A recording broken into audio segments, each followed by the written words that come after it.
of Jamaica regarding their wage and fringe benefits deal under the Public Sector Compensation Review.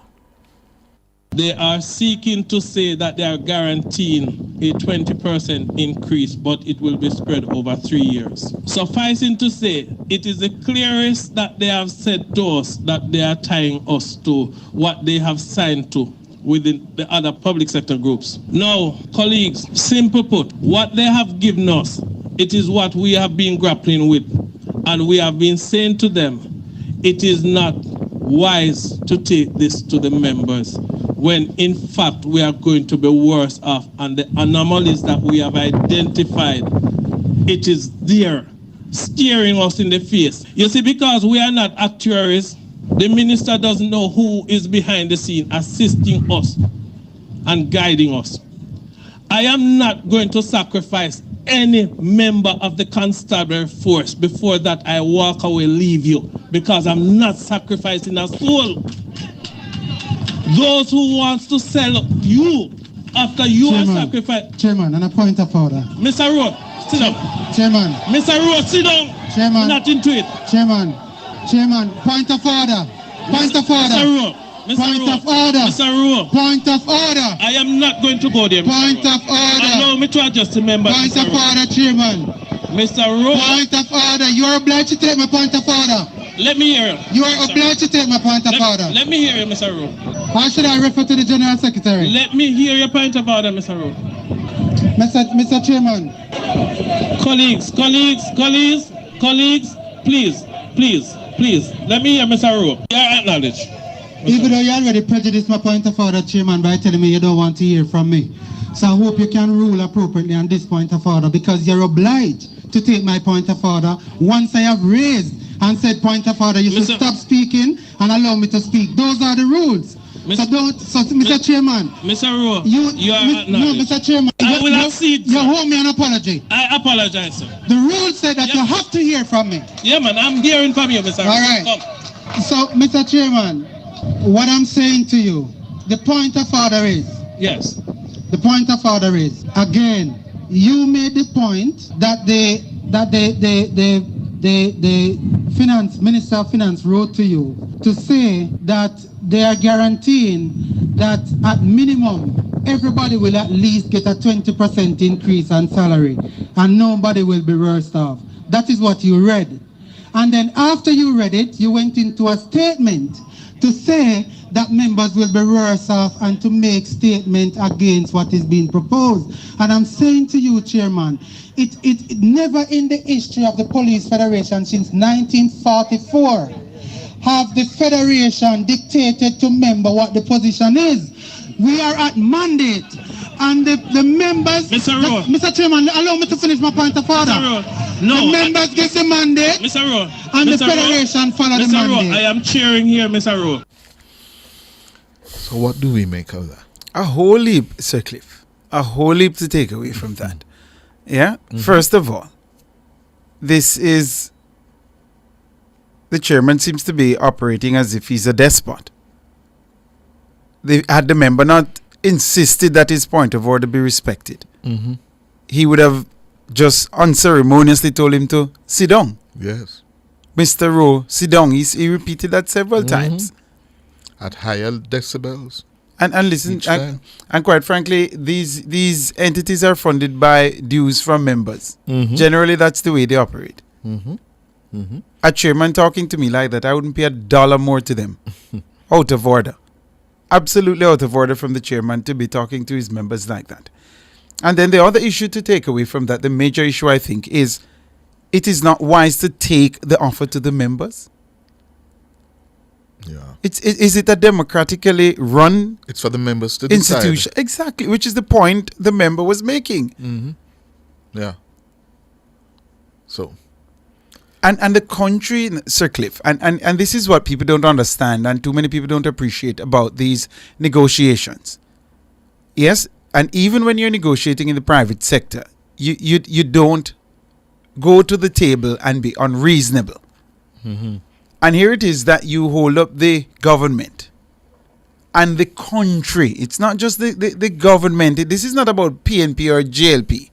This is about the financial health of the country. And if it's being held up by these individuals who are operating in this manner, it raises several questions about the good faith that they come to the table with. Yeah. Well, let's listen some more, right? This is a leaked recording of what took place last week, Friday, at a meeting of members of the Police Federation, okay?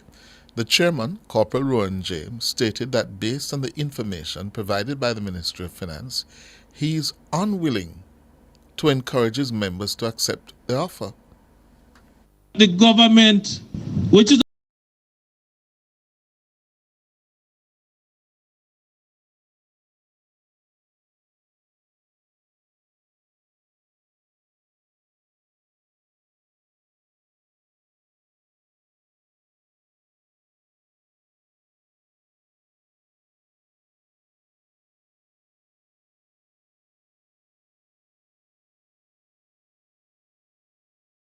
our employer, is saying to us, simple put, we don't deserve to be compensated similar to even our officer corps. And for that reason, I do not intend to sacrifice a soul. Government must pay for the service. I will work for the service where you can pay for. Simple put. And that is what I simply want to say to you. Over the years, we have caused ourselves to be placed in a compromised position. So much so that our Minister of Finance can be speaking as if we are mendicants at the table, telling who and who him doing favor for. Yes. But guess what happened, colleagues? I am not going there with a guy, because a guy can't pine for me. All I'm simply saying, pay the police for what they are entitled to in service to the people of Jamaica. The tax dollar must speak for the service that is in protection of the citizen. The risk associated with the profession is far too great for us to compromise at this time. You are changing the relativity, that's your language. But all we are simply saying, you have determined that a compensation review is necessary. We have no objection to that. But to put aside what is a legal position that law has captured and for what the court has deemed to be recognizable for a position that is not secured, because the minister has made it very clear that he is uprooting the existing laws and provision, I cannot move the membership to a position of uncertainty. You know, the voice there of Corporal Rowan James. Surely, Cliff and listeners and viewers on YouTube, the rank and file members of the constabulary can secure better representation than this. A guy can't pine for me is what the corporal said. Well, he went on to say Corporal James's comment was met by a forceful challenge from at least one policeman. Is this an improved offer on the previous offer? The basic salary still reflect the same. It's a simple question, Mr. Chairman. Simple question. Mr. Bogle, allow me to answer. The figures, when you analyze this, the figures overall, it appears to be improvement, but it brings you back to square one. It appears to be what, sir? An improvement, but it still brings us back to square one. So all right, sir. So it brings us back to where my final thing then is how much you said, Mr. Chairman. He said it appears to be an improvement, but it brings you back to square one. How do you explain that? Look here now. It appears to be an improvement, but it brings you back to square one. The jokes write themselves at this point. It's an improvement, but it brings you back to square one. Cliff, it makes absolutely no sense. No sense at all. Yeah. None whatsoever. Well, that explanation didn't go down well. Mr. Chairman, you received the document at 10:17 p.m. last night. Yes. Right. And based on between last night and now, you're saying that the committee analyzed the document and it appears to the committee that it seems to be an improvement when they bring it back to the same level. What kind of analysis is that? It just sounds the time, Mr. sir. Bogle, I acknowledge that there is an improvement, Mr. Bogle, but it is nowhere near to where we have identified as That's not a what you said, target Mr. area. Bogle. They said they take us back to square one. Because we are not where we are supposed to be, Mr. Bogle. It is as simple as Calm down now, I said openly. Calm down, Mr. Chairman, calm down. You did not say the figure bring you back to square one. Listeners, those are members of the constabulary force. Yes? At a meeting last Friday afternoon. At odds. Yeah? With each other over interpretation of the latest offer and what to make of it. And the leader there is the chairman of the Federation, Corporal Rohan James. Who we invited on, we must say. He has refused to come on this station. Yes. Because when he comes here, he's interrogated. Right? Well, other irate JSAFE members added their voices to those challenging the interpretation of the offer by Corporal James, and the meeting descended into chaos. It's not a secret document. Not a secret document. There are other persons here saying that they peruse the same document, and where did this document come from? Because it seems that you're loading from inside. No! Is the document a secret document? Is the document a secret document? Mr. Morrison, no, Inspector. No, Mr. Morrison. No. Is the document a secret document, Inspector? It is not a secret document. It is not a secret document.